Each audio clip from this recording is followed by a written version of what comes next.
మనం చూసిన దాని ప్రకారంగా first destination is Warangal. Okay.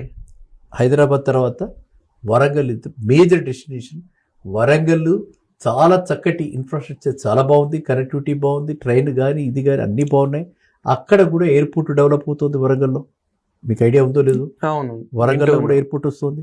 So కాబట్టి అంటే ఇంటర్నేషనల్గా కూడా మనం ఫ్లై చేసే వాళ్ళకి కూడా అక్కడి నుంచి ఢిల్లీకి వెళ్ళడం, ఢిల్లీ నుంచి వేరే అక్కడి నుంచి హైదరాబాద్ వచ్చి హైదరాబాద్ ఇంటర్నేషనల్ ఎయిర్పోర్ట్ బ్రహ్మాండంగా ఎక్స్పాండ్ అవుతుంది. ఫ్యూచర్లో ఐటీ సాఫ్ట్వేర్ కంపెనీస్ కూడా వరంగల్లో రాబోతున్నాయని చెప్పేసి వింటూ ఉన్నాము. సో ఇది కూడా ఎంతవరకు నిజం? కరెక్ట్.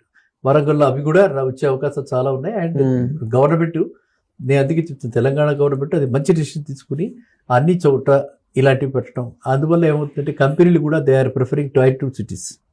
కంపెనీలు కూడా వాళ్ళకు కూడా ఏంటంటే తెలిసిపోయింది, గంటన్నర పడుతుంది హైదరాబాద్లో ఈ మూడు నుంచి ఆమెలకు, ఆ మూడు నుంచి ఇమ్మలకి రావాలంటే వీళ్ళు చాలా టైర్డ్ అయిపోతున్నారు ఎంప్లాయీస్ అని చెప్పి అలాంటి చిన్న ప్లేసెస్ వాళ్ళు ప్రిఫర్ చేస్తున్నారు.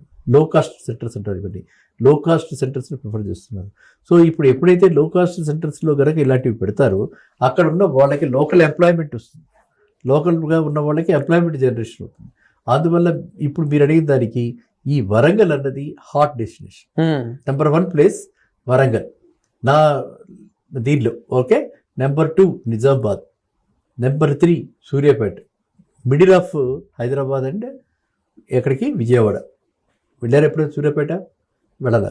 సూర్యాపేటలో ఇంజనీరింగ్ కాలేజ్ ఉంది, సూర్యాపేటలో మెడికల్ కాలేజ్ ఉంది, సూర్యాపేటలో Telangana largest gated community launch అయ్యింది.